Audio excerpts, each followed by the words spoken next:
Oke, hello guys and welcome back to my channel Kironime. Di video kali ini kita bakal lanjutin pembahasan light novel untuk anime Shin no Nakama-chan Tusa. Nah, di video kali ini kita bakal membahas untuk light novel chapter 57 sampai 62. Nah, mungkin videonya cukup panjang. Nah, tapi di light novel ini gue udah ngerangkum ya, atau gue rangkum inti-intinya aja. Dan oke, langsung aja kita ke light novelnya. Tapi sebelum itu, seperti biasa buat kalian yang belum subscribe, jangan lupa subscribe supaya saya semakin semangat dalam mengupload video. Dan jangan lupa aktifkan notifikasi loncengnya supaya nggak ketinggalan. Kalau sudah, langsung aja, ini dia. 私さ、せっかく悪いんだよね。照れないでよ。大丈夫でしょ。だって君、弱いもん。 Untuk chapter 57, judulnya adalah Uguay-san melompat dari tangan ke tangan. Kami awalnya berencana meninggalkan Sultan pada malam hari, tapi tak terduga kami menemukan Oni-chan, pahlawan sama yang selama ini dicari. Rencana kami pun berubah, sebab pahlawan sama ingin tinggal di kota ini. Di sisi lain, kami juga harus membutuhkan Godwin untuk membuat obat. Bukankah kita harus pergi ke kota lain dan menetap di sana sehingga kita bisa membuat obat? Setelah itu kita bisa kembali ke Sultan, ucap Tise.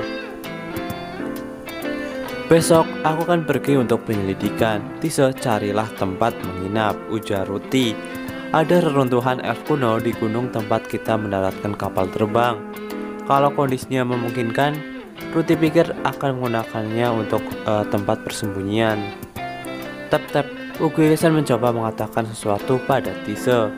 Tanpa Tise sadari, tiba-tiba pahlawan sama sudah di depannya. Akan tetapi pahlawan sama tidak melihatnya yang tengah terkejut. Pahlawan sama melihat ke arah bahunya dan ia melihat Uguay-san yang sedang memiringkan kepala. Pahlawan sama lantas mengarahkan tangannya ke bahuku. Tise membeku, ketakutan dan kebingungan menyerang dirinya.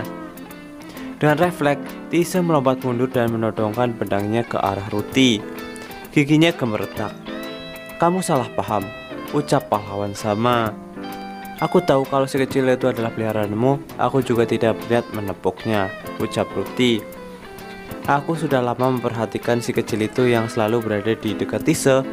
Ruti juga melihat Tise memberikan makan berupa serangga untuk si kecil itu. Pahlawan sama terus berbicara. Sementara Tise gemetar sambil memegang pedang. Saat kami sedang berdiskusi di kapal terbang, pahlawan sama sesekali melihat ke arah Tise dan tersenyum ke arah Uguay-san. Dan dia, Ruti, juga tersenyum saat melihat ke arah Uguay-san. Malam itu saat pahlawan sama sedang mencari sesuatu, pahlawan sama ternyata sedang mencari tempat tidur untuk Uguay-san. Nah, itu di bagian chapter 48 ya. Pahlawan bingung ingin bicara apa. Maaf, aku tidak tahu kenapa sudah membuatmu marah. Aku harap kamu memaafkanku. Ternyata mereka salah paham dan akhirnya meminta maaf dan berteman kembali. Aduh, nah jadi dikira si Tise ini mengira kalau Ruti kayak mau nyerang si Tise ya guys, padahal cuma mau ngeliat si Uguay-san ya. Oke, kita masuki chapter 58, reruntuhan elf kuno. Awal mula, elf dan roh sudah hidup pada zaman dunia pertama. Dunia pertama yang seperti surga tidak akan selamanya begitu. Setelah dalam periode yang lama, dewa tertinggi Demise merasa tidak senang akan keberadaan dunia pertama. Kemudian diciptakanlah dunia kedua atau dunia yang sekarang ini. Hari pertama, alam semesta diciptakan. Hari kedua, surga, bumi, matahari, bulan, dan bintang diciptakan. Hari ketiga, serangga, hewan, dan tumbuhan diciptakan.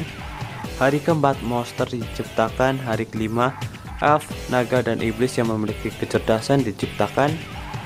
Hari keenam, sang pencipta menciptakan elf kuno, ciptaan yang menyerupai ciptaan paling sempurna di muka bumi, yang mana kalau bukan manusia itu sendiri, elf eksistensi mereka ada untuk melayani manusia.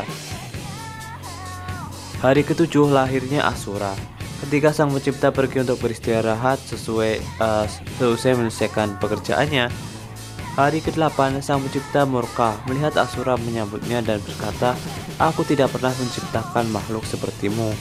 Menurut kitab gereja suci, begitulah urutan penciptaan.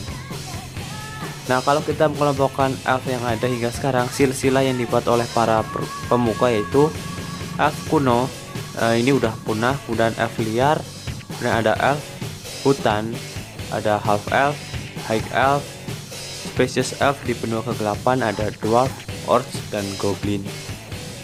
Dalam legenda disebutkan bahwa Raja Iblis pertama dikalahkan oleh pahlawan. Kesimpulannya bahwa pahlawan tersebut bukanlah manusia, melainkan elf kuno. Oleh sebab itu pahlawan di zaman sekarang harusnya itu elf. Ruti berpikir tentang dirinya sendiri saat membelah Giant Clockwork menjadi dua menggunakan pedang suci pembasmi iblis. Reruntuhan elf kuno yang terletak di gunung tempat mencari tanaman obat, Ruti dan Tise pergi mengeceknya. Reruntuhan itu masih layak huni. Selain menghadapi Clockwork Soldier tanpa henti, dia juga sudah melawan 4 Giant Clockwork meski umumnya hanya ada satu. Bukan hanya itu saja, mereka juga melawan Clockwork Destroyer dan Clockwork Leviathan. Ada apa sih dengan nih reruntuhan? Heran aku. Tise merasa resah. Akan tetapi Ruti dapat menyelesaikannya dengan enteng sehingga Tise bisa melewati situasi yang mencekam. Akhirnya mereka sampai di depan ruangan letak Clockwork Mother. Clockwork Mother, eksistensi yang mengendalikan semua monster Clockwork, telah dikalahkan. Sekarang secara tiba-tiba muncul Clockwork Dragon. Berbeda dengan monster Clockwork yang saat bergerak selalu mengeluarkan suara nyaring, Clockwork Dragon dengan tubuh elok dan rumit saat bergerak mereka tidak mengeluarkan suara. Tubuhnya terlapisi baja panas dan lidahnya yang muncul keluar memercikan api. Raja Iblis keturunan sebelumnya pernah memperkuat dan mengalih fungsikan monster tersebut menjadi senjata pembunuh. Senjata yang pernah membunuh semua rekan pahlawan generasi sebelumnya. Akibatnya pahlawan melarikan diri dalam kekalahan. Waduh, jadi Clockwork Dragon ini salah satu monster yang eksistensinya cukup kuat ya, yang mampu mengalahkan rekan-rekan pahlawan dan membuat seorang pahlawan kabur di masa lalu. Pahlawan sama, Tise mencoba memberi saran untuk mundur dan meminta bantuan Gideon dan Led. Monster itu terlalu kuat untuk mereka. Tidak masalah, balas Ruti. Dengan cuek sambil menggenggam pedang suci, Ruti langsung menerjang naga yang dibuat oleh elf kuno tersebut. Sudah 2 minggu berlalu sejak kedatangan Ruti. Ruti sepertinya sudah meninggalkan Sultan, tetapi tak lama kemudian dia tinggal di Sultan. Bersama Tise, dia mendaftar ke guild petualang. Terkadang mereka juga mengambil quest seperti membasmi goblin. Membasmi goblin sedikit agak tidak menantang bagi mereka, tapi mereka melakukan itu untuk menghilangkan dorongan perlindungan ilahi. Kemudian, selamat siang. Hari ini entah apa alasannya dia ingin membantuku di toko, gumam Red. Meski dia terlihat berdiri di meja kasir seperti biasa, karena aura yang dipancarkan oleh dirinya setiap menyapa pelanggan, secara refleks para pelanggan akan berteriak. Jika kamu tersenyum, para pelanggan pasti senang. Kalau begitu, maukah kamu menjaga kasir lebih lama lagi? Ucap Red kepada Ruti. Baiklah, Ruti mengepalkan tangan kecilnya terlihat seperti akan bekerja keras. Waduh. Nah, si Ruti bakal ngebantu di kasir apoteknya Red ya. Oke, kita masuk ke chapter 59. Ruti dan Tise sudah bertugas menjaga toko. Kemudian Red menugaskan Led membuat daftar obat yang ada di gudang berdasarkan jenis dan jumlahnya. Karena kami jarang melakukannya, kami pun berdiskusi dan memutuskan kalau ini adalah kesempatan bagus untuk melakukannya. Setelah pekerjaan selesai, Red memasak makanan dan membuat minuman untuk Ruti, Led, dan Tise. Hari-hari Red pun semakin menarik. Si Red pun bernostalgia mengenai senyuman Ruti ya. Setelah sekian lama nggak ketemu guys. 4 orang duduk dengan 2 sisi masing-masing meja. Di meja tersaji roti isi bakon, bubur kentang dengan parutan keju, dan salad yang dibuat dari dada dragon chicken. Seekor ayam yang seukuran beruang, aku membelinya di pasar, ditambah saus lemon dengan bawang di dalamnya, serta susu madu hangat kesukaan Ruti. Tak sengaja, Red tersenyum bernostalgia melihat gaya Ruti minum tidak pernah berubah. Daging ini dari dragon chicken kan? Langka loh ini. Ternyata dragon chicken itu berasal dari ayam yang memegang perlindungan ilahi binatang buas. Dan peternakan membawanya saat menyelesaikannya setelah menjadi besar dan agresif. Para peternak akan membuat quest agar petualang mengatasinya. Karena tukang daging mendapatkan jumlah banyak, mereka biasanya akan memberikan diskon. Hewan mempunyai beberapa perlindungan ilahi yang berbeda dibandingkan dengan manusia. Beberapa dari mereka mungkin memegang perlindungan ilahi seperti prajurit, syaman, dan pegulat, layaknya manusia. Sayangnya itu hanya 5% dan 95% sisanya akan memegang ternak dan binatang buas. Mereka yang memegang perlindungan ilahi ternak akan menjadi jinak, sedangkan yang binatang buas akan menjadi agresif. Nah, jadi hewan juga ada perlindungan ilahi, guys. Tapi rata-rata cuma ternak atau binatang buas ya. Yang 5%-nya kemungkinan buat petarung itu. Sekarang kami membicarakan bagaimana kami menghabiskan waktu di Sultan. Dibandingkan saat Red terbang bolak-balik sebagai seorang ksatria, pergi berpetualang melawan pasukan Raja Iblis sebagai rekan pahlawan, atau mengatasi berbagai masalah yang terjadi di kota, di sini setiap harinya sangatlah damai. Ruti mendengarkan dengan penuh perhatian. Ruti juga membantu Red mengumpulkan obat di pegunungan.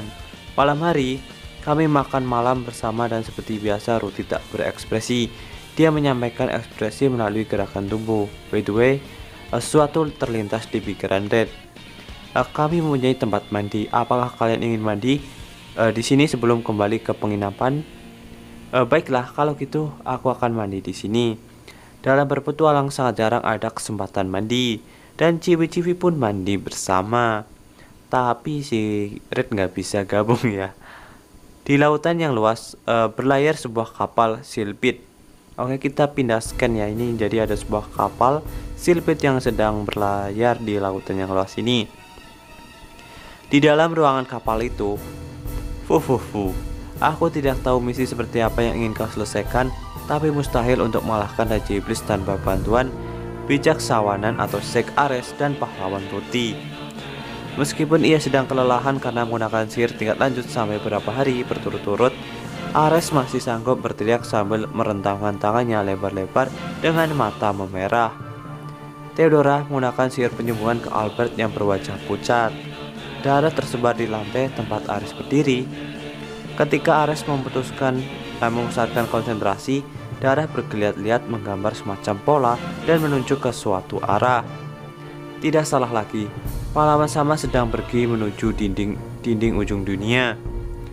Itu akan jadi masalah jika kau berencana pergi ke dinding ujung dunia. Bahkan jika pergi melalui jalur laut, dalam perjalanan kita pasti akan kehabisan persediaan. Kita harus meminjam kapal atau galeon di perjalanan. Kita tak akan bisa mengejarnya tanpa kapal terbang. Theodora melemparkan kata-kata putus asa kepada Ares. Ares tak menanggapinya. Ia sedang asyik tertawa sambil melihat ke arah darah Albert. Kekuatan dari iblis kontrak masih ada di dalam darah ini. Sebuah kontrak yang memiliki harapan untuk mencapai tempat pahlawan berada. Darah ini mempunyai kekuatan untuk menuntun kita ke pahlawan Ruti. Selama aku bisa membawa keajaiban itu, aku pasti bisa mengejar pahlawan. Aku tidak tahu, gumam Theodora sambil melihat Ares sedang berteriak dengan tatapan kosong. Nah, jadi di part sebelumnya kita udah lihat ya, si Ruti itu ninggalin Theodora, Ares, sama Albert ya waktu di camp. Dan si Ruti itu perginya bareng si Tise. Nah, buat kalian yang belum lihat part sebelumnya bisa cek aja di playlist. Ares berbalik dan menatap Theodora. Alasan pahlawan Dono meninggalkan kita, apa artinya kita mengejar dia? Kekuatanku, kekuatan bijaksawanan dibutuhkan untuk mengalahkan Raja Iblis. Aku hanya melakukan yang terbaik demi menyelamatkan dunia. Bagaimana denganmu, Theodora? Kenapa kau ada di sini? Jika tak ada artinya, maka kau bisa pergi. Karena jika kau seorang diri, kau bisa membunuh pria ini, Albert. Ares berjalan ke arah Theodora dan meraih kerahnya. Aku juga bisa menggunakan sihir penyembuhan pada tingkat lebih tinggi daripada kau. Jangan lupa kalau aku mempercayakan tugas itu padamu karena kau yang bilang akan melakukannya. Kau salah, Ares. Theodora melihat dengan ekspresi kasihan. Tindakannya membuat Ares semakin kesal. Ares melotot ke arah Theodora dengan penuh emosi dan meninggalkan Theodora ke ruangan. Theodora melihat ke arah darah yang tersebar di lantai dan ingin pergi mengambil air untuk membersihkannya. Albert yang tertidur karena telah kehilangan banyak darah terbangun dan bergumam. Theodora lantas kembali menuju sisi Albert. "Apa kau sudah sadar? Apa aku berguna untuk Hero Party?" gumam Albert. Albert melihat ke arah Theodora dengan mata sayu. "Aku tidak tahu, tapi terima kasih, berkatmu kami bisa mengejar pahlawan sama. Tidak peduli apa yang terjadi, kita pasti akan tahu sendiri tanpa bergantung kepada orang lain. Ini berhasil berkatmu, Albert. Terima kasih," balas Theodora. "Oh begitu." Albert tersenyum kecil. Theodora tidak tahu apa-apa mengenai masa lalu Albert, tetapi ia merasa kalau Albert yang telah menghabiskan banyak darah, untuk mereka masih sanggup bersenyum dengan tenang, Albert jauh lebih cocok disebut sebagai pahlawan dibandingkan mereka yang telah mengusir Gideon dan sudah terpecah ya. "Aku tidak akan memberikanmu mati karena sesuatu semacam ini." Dengan tegas Theodora memutuskan tekadnya. Waduh, jadi si Albert ini dimanfaatkan guys, kekuatannya untuk ngarahin dia ke tempat pahlawan ya oleh Ares sialan ini. Oke, next kita masuk chapter 61. Oke, untuk chapter 61 judulnya adalah Kenangan Pahlawan. Aku Tise, pemegang perlindungan ilahi pembunuh, dan teman-teman pahlawan Urisama sekarang sedang berendam di bak mandi. Menurut teman-teman pembunuh, aku dijuluki sebagai Tise, si pengulas pemandian. Buku ulasanku memuat banyak hal terkait pemandian umum, sumber air panas, serta fasilitas pemandian yang berada di berbagai kota.